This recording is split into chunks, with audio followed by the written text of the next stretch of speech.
เปเหระณทางสถานีวิทยุแห่งนี้ในวันเวลาเดียวกันก็จะได้ฟังเสียงธรรมะในปกิณกะจากตุเจ้าวัดหนองตองห่างดงจังหวัดเชียงใหม่เอาละโยมเอามาไหว้พระสาธยายมนต์บทโพชฌังคปริตเพื่อถวายพระพรชัยมงคลแด่สมเด็จพระเจ้าลูกเธอเจ้าฟ้าพัชรกิติยาภาต่อไปอะระหังสัมมาสัมพุทโธภควาพุทธังภวันตังอภิวาเทมิกราบพระพุทธสวากขาโตภควตาธัมโมธัมมังนัมมัสสามิกราบพระธรรมสุปฏิปันโนภควโตสาวกสังโฆสังฆังนัมมามิกราบพระสงฆ์นะโมตัสสะภะคะวะโตอะระหะโตสัมมาสัมพุทธัสสะนะโมตัสสะภะคะวะโตอะระหะโตสัมมาสัมพุทธัสสะนะโมตัสสะภะคะวะโตอะระหะโตสัมมาสัมพุทธัสสะพุทธังสรณังคัจฉามิธัมมังสรณังคัจฉามิสังฆังสรณังคัจฉามิทุติยัมปิพุทธังสรณังคัจฉามิทุติยัมปิธัมมังสรณังคัจฉามิทุติยัมปิสังฆังสรณังคัจฉามิตติยัมปิพุทธังสรณังคัจฉามิตติยัมปิธัมมังสรณังคัจฉามิตติยัมปิสังฆังสรณังคัจฉามิอิติปิโสภะคะวะอะระหังสัมมาสัมพุทโธวิชชาจารณะสัมปันโนสุขโตโลกวิทูอนุตตโรริสัทธัมมสาลาธิสัทธาเทวมนุษย์สานังพุทโธภควาติยันดุนิมิตตังอวะมังคลัญจาโยจามะนาโปสักกุนัสสะสัทโธปะปักขะโหตุสุปินังอะกันตังพุทธานุภาเวนะวินาศเมนตุสวากขาโตภควตาธัมโมสันติติโกอากาลิโกเอหิปัสสิโกโอปันนายิโกปัจจัตตังเวทิตาโพวินโยหิติยันนิมิตตังอวะมังคลัญจาโยจามะนาโปสักกุนัสสะสัทโธปะปักขะโหตุสุปินังอะกันตังธัมมานุภาเวนะวินาศเมนตุสุปฏิ ฏิปันโนภะคะวะโตสาวกสังโฆอุชุปฏิปันโนภะคะวะโตสาวกสังโฆยายาปฏิปันโนภะคะวะโตสาวกสังโฆสามิจิปฏิปันโนภะคะวะโตสาวกสังโฆยะติทังจัตตาลิปุริสายุคานิอัตถะปุริสปุคลาเอสะภะคะวะโตสาวกสังโฆอาหุนายโยปะหุนายโยทักขินายโยอัญชลีกรณีโยอนุตตรังปุญญเขตังโลกัสสติยันดุนิมิตังอวะมังคลัญจาโยจามะนาโปสกุนัสสะสัทโธปะปัคคะโอตุสุปินังอะกันตังสังฆานุภาเวนะวินาสเมนโตโพชังโคสติสังฆาโต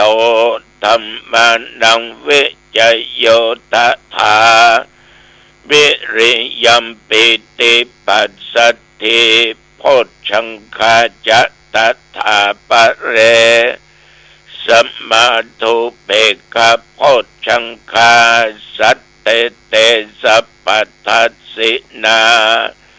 มุนินาสัมมาทัคคาภาวิตาภาอุลิกตาสังวัตตันติอภิญญายานิพพานายาจะโพธิยาเอเตนะสัจจวัชเชนะ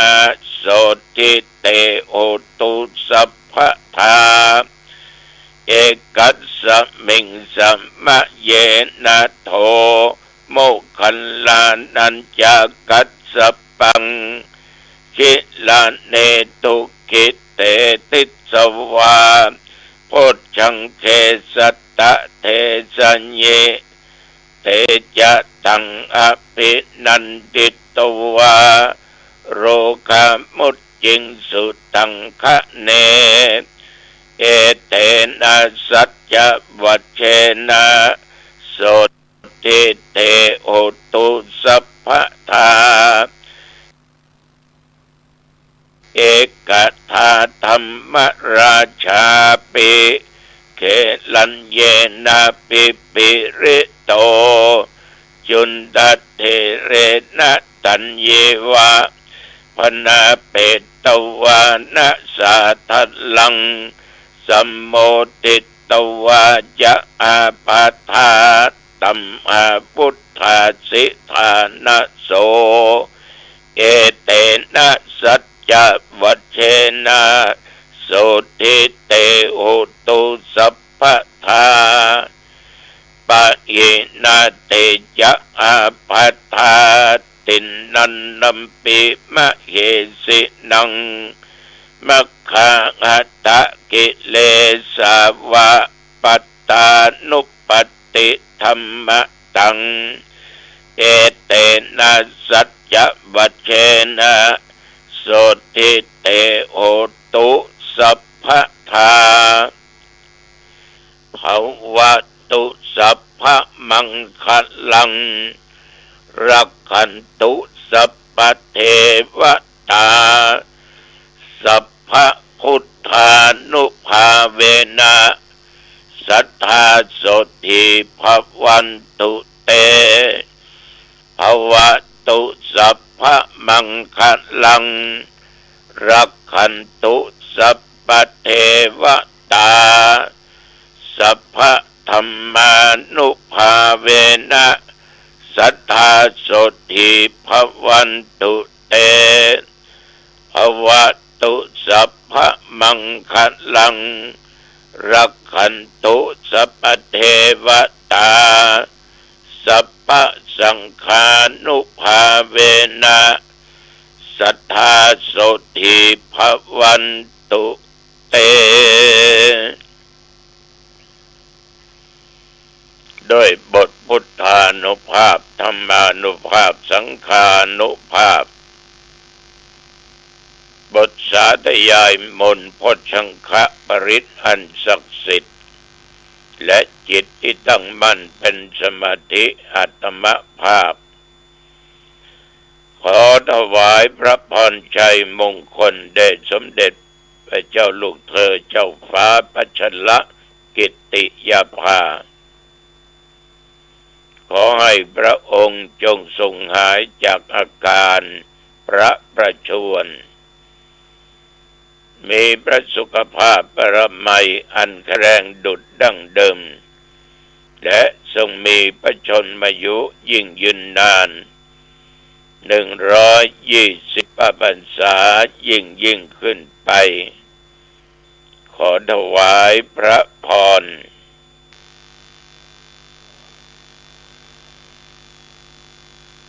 กรมอุตุ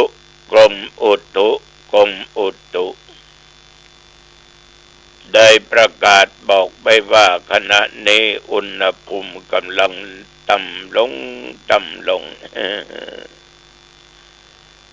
ลมหนาวมีทั้งกลางวันและกลางคืนเดี๋ยวนี้ตู้เจ้าหนองตองจำเป็นต้องใช้ผ้าตุ้มผ้าตัวอย่างเวลาขณะนี้ออกไปข้างนอกจะหนาวเย็นมากแต่อาตมาก็อยู่ในห้องตุ้มผ้า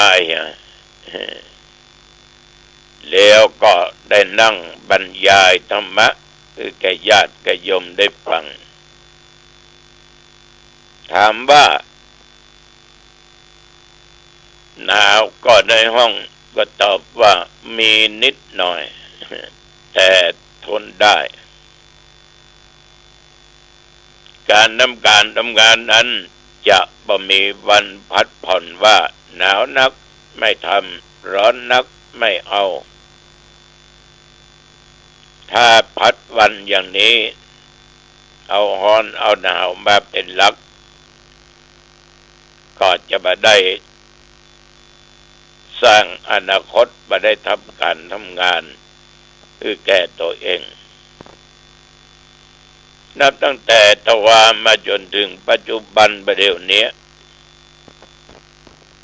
ทวารนั้นฉันเช้าแล้ว9 โมงกว่า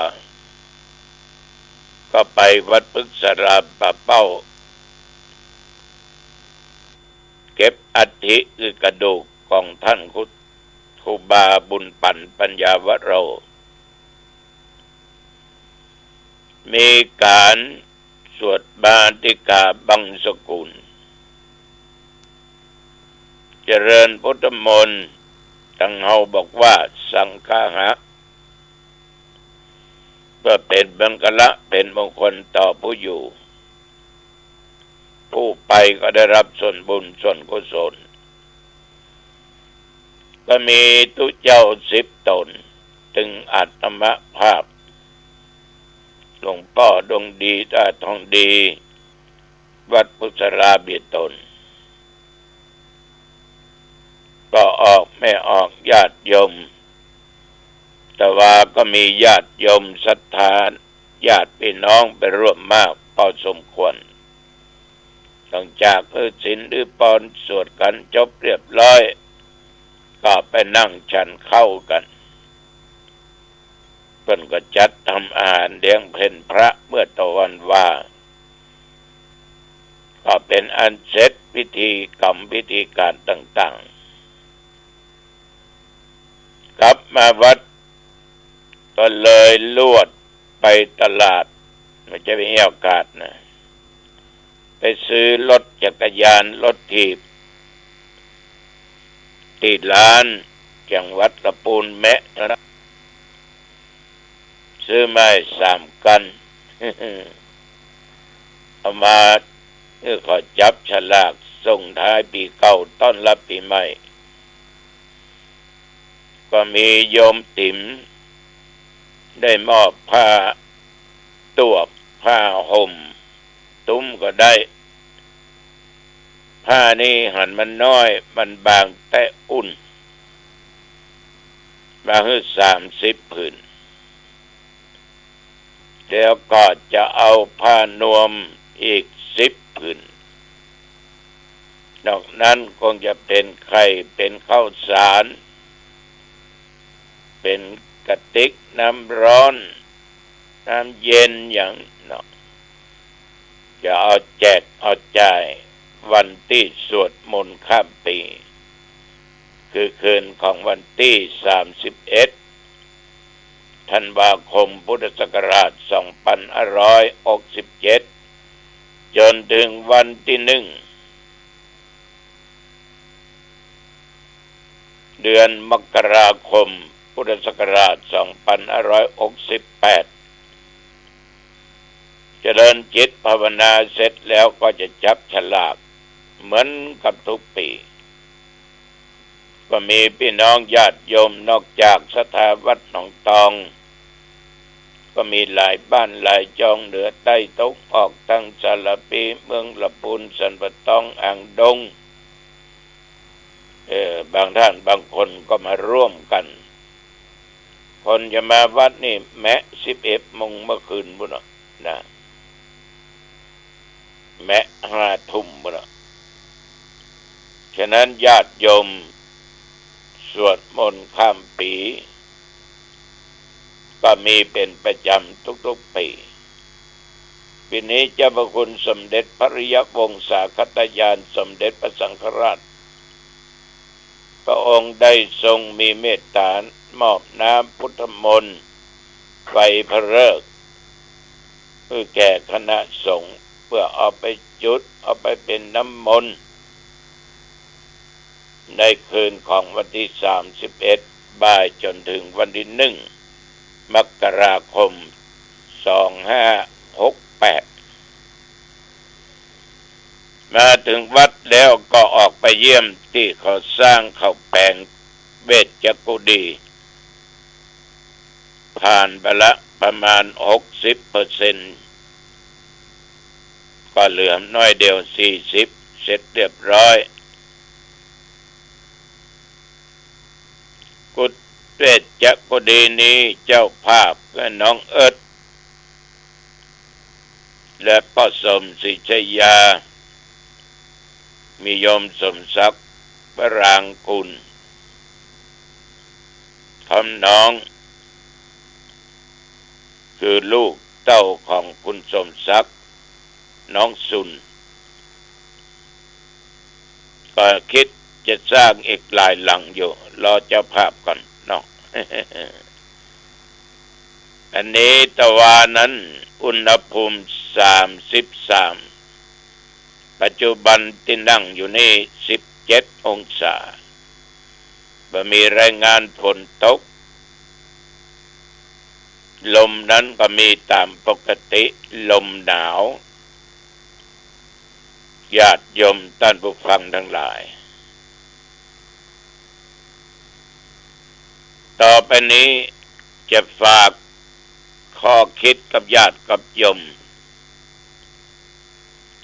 สังคมที่เราอยู่ด้วยกันถึงวันนี้แน่นอนที่สุดเมื่อภัยล้มหายตายจากไปจะต้องมีผู้สืบตระกูลเอาห้องแต่ง่ายๆคือเป็นทายาทสืบแทนเก้าแทนของแทนตระกูลผู้เป็นทายาทนั้นญาติโยม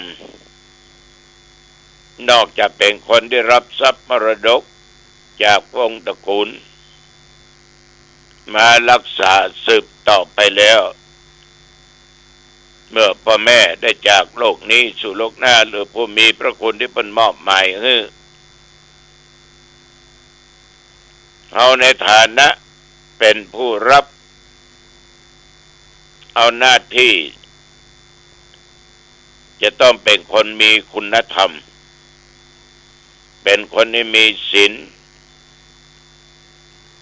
และเป็นคนที่ฮักตระกูลรักษาวงตระกูลบ่ให้ได้เสื่อมบ่ให้ได้เสียปฏิบัติได้ในสิ่งที่ดีสืบต่อไปในวงตระกูลในฐานะที่ท่านทั้งหลายบางท่านจะเป็นทายาทท่านจะต้องเป็นคนมีหลักคุณธรรมเบื้องต้นนั้นทุกสิ่งทุกอย่างจะต้องเปิดประตูอนาคตชีวิตสู่ความเจริญก้าวหน้าดำเนินปฏิบัติดำเนินตามหลักธรรมที่เป็นทางที่จะเกิดประโยชน์และมีความสุขญาติโยมข้อที่ปฏิบัตินั้นถ้าเราปฏิบัติได้มันจะเป็นประตูชัยเปิดออกไปสู่ความเจริญก้าวหน้าของชีวิตที่ภาษาธรรมว่าวัฒนมุขคนสืบตระกูลหรือทายาทจะต้องรักษาสุขภาพของตัวเองให้ดีภาษาพระว่าอโรคยะการที่มีลาภอันประเสริฐคือการบ่ได้เจ็บไข้ได้ป่วยทั้งทางกายและทางด้านจิตใจคนจะต้องมีจิตเป็นปกติไม่ใช่เป็นบ้าบอหูเรื่องบ่หูราวสุขภาพก็ทำอย่างบ่ได้ไปไหนบ่ได้ยำปอนนอนติดเตียงโดยน่ะ เป็นโรคยาบ่หายโรคมะเร็งกาโรคไตกาโรคหยังก็หมดนะฉะนั้นคนที่จะเป็นทายาทได้สมบูรณ์แบบจะต้องมีสุขภาพอันดีประการสำคัญสุขภาพก็ดีจิตใจก็ดีจะต้องเป็นคนมีระเบียบมีวินัยเป็นคนที่มีการเคารพนอบน้อมมีมารยาทที่ดีบ่ก่อความเดือดร้อนแก่สังคมอยู่กับสังคมได้บอกว่าสังคมในครอบครัวกับญาติพี่น้องและสังคมทั่วไปคนที่มีระเบียบวินัยอยู่ที่ไหนก็ได้ตกน้ำตึงมาไหลตกไฟตึงมาไหม้อีกประการหนึ่งจะต้องได้คนที่ดีๆเป็นแบบอย่างศึกษา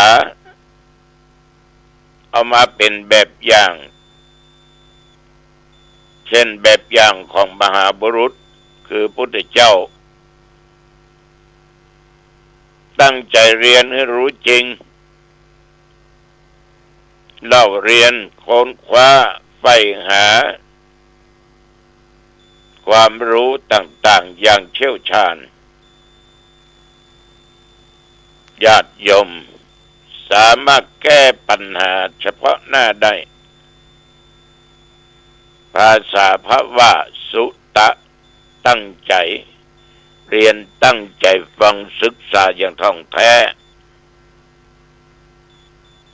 อีกประการหนึ่งต้องทำแต่สิ่งที่ถูกต้องอันดีงามธรรมานุวัตรดำรงมั่นคงอยู่ในทางสุจริตธรรมทั้งชีวิตและการงานดำเนินไปตามหลักของธรรมะเป็นคนที่มีศีลมีธรรมจึงจะสามารถเป็นทายาทที่ดีได้ภาษาพระ เปิ้นบอกว่าธรรมานุสติ หรือธรรมานุวัตรนอกจากนั้นต้องมีความขยันหมั่นเปลี่ยนรับไปแล้วขี้ค้านการงานบัญญัติมาทำมัวแต่กินเอียวเล่นมุกมุ่นอยู่ในอบายมุกก็มีทางชิบหายเกิดขึ้นได้ฉะนั้นต้องเป็นคนที่ขยันหมั่นเปลี่ยนกำลังใจจะแข็งกล้าบ่ท้อถอยมาเป็นคนเฉยชาเปลี่ยนก้าวหน้าเรื่อยๆไปฉะนั้นทายาทจะต้องมีคุณธรรมดังที่กล่าวรักษาสุขภาพดีมีระเบียบวินัยเป็นคนดีแล้วก็ใฝ่ในการศึกษาในการเล่าเรียนทำสิ่งที่ถูกต้องดีงามมีความมั่นความขยันอย่างนี้สมจะเป็นทายาทรับมรดกต่อไปญาติโยมทั้งหลายวันนี้6 โมงเนี่ยได้สักคำโยมหมอจะมาเจาะเลือดอาตมาภาพไปสัก2 หลอด 3 หลอดตรวจดูสุขภาพของตัวเองน้ำตาลกาความดันกาไขมันเร็วไขมันดีกาการสะสมกาปอดกาไตกาจะโยมหมอนี่เอาไปตรวจนะเอาละวันนี้ญาติโยมขอความผาสุกความเจริญในธรรมจงบังเกิดแก่โยมท่านผู้ฟังทุกท่านทุกคนอายุวันโนสุขังพลังพบกันใหม่โอกาสหน้าเจริญพร